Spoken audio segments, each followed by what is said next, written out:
Hello நண்பா, welcome back. இன்றைக்கி நம்ம என்ன பார்க்கணும், ஷட்டில் மாடல் யூஸ் பண்ணி நம்ம எப்படி ஒரு ஃபைல்லேருந்து இன்னொரு ஃபைலுக்கு கண்டென்ட்டை காப்பி பண்ணுறது பார்க்க போகிறோம். அதுக்கு முன்னே நான் ஒரு ஃபைலை க்ரியேட் பண்ணி அதில் சம் கண்டென்ட்ஸ் எழுதிக்கணும். Equal to open. இந்த ஃபைலுக்கு நான் டெஸ்ட்டுன்னு பேர் வச்சுக்கிறேன். டெஸ்ட்.txt. இதை க்ளோஸ் பண்ணிவிட்டு நம்ம என்ன செய்யணும், ரைட் மோடில் தான் ரைட் பண்ண போகிறோம் சம் கண்டென்ட்டை.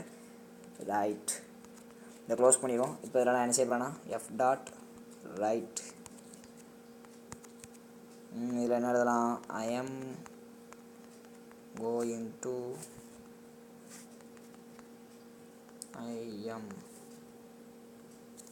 going to copy to some file அப்படின்னு டைப் பண்ணிக்கலாம். இப்போ இதை ரன் பண்ணோம்னா நம்மளுக்கு டெஸ்ட்டுங்கிற ஒரு டெக்ஸ்ட் ஃபைல் க்ரியேட் ஆயிரும். அதில் இதை நம்ம ரைட் பண்ணியாச்சு. இப்போ இதை ஓப்பன் பண்ணி பார்ப்போம். அந்த ஃபைலை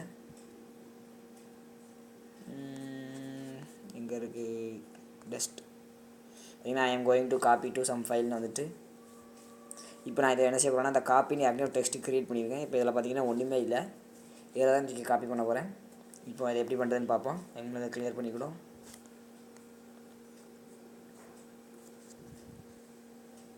அதுக்கு நம்ம முதல்ல மாடியில் இம்போர்ட் பண்ணிக்கணும்.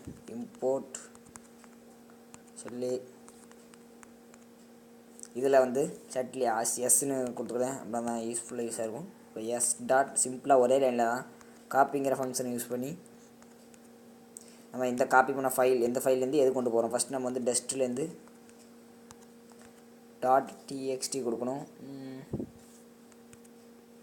டெஸ்ட்.txt கமா நம்ம எந்த ஃபைல் காப்பி பண்ண வரும் அந்த ஃபைலை கொடுத்துக்கணும். காப்பி .txt கடைசியாக print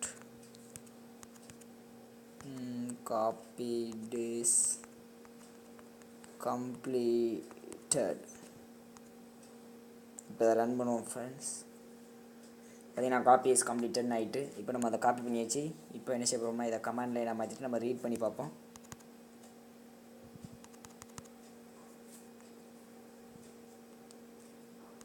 இப்போ என்ன செய்ய போகிறேன்னா, ஃபைலை ஓப்பன் பண்ண போகிறேன்.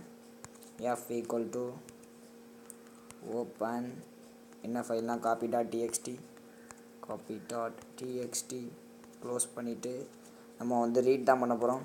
அதனால் ரீட் என்ன பண்ணால் print f.read. இப்போ அதை ரன் பண்ணோம்னா ஃபைலில் காப்பியானது output I am going to copy to some file நம்ம எதிர்பார்த்த அவுட்புட் வந்துட்டு நம்ம அங்கே ஸ்பேஸ் கொடுத்தோம். அதனால் அதே ஸ்பேஸோடு தான் இங்கேயும் வருது. இதான் மாடியூல் ஷட்டில் மாடல் யூஸ் பண்ணி எப்படி ஒரு ஃபைல்லேருந்து ஒரு ஃபைலை காப்பி பண்ணுறதுன்னு பார்த்தோம் ஃப்ரெண்ட்ஸ். அடுத்த வீட்டில் நம்ம என்ன பார்க்கணும்னா, மாடியூல் யூஸ் பண்ணாமல் எப்படி காப்பி பண்ணுறதுன்னு பார்ப்போம். அவ்வளோதான் ஃப்ரெண்ட்ஸ். பிடிச்சிருந்தா லைக் பண்ணுங்கள், சப்ஸ்கிரைப் பண்ணுங்கள். அடுத்த வீட்டில் பார்ப்போம் ஃப்ரெண்ட்ஸ். Thank you friends.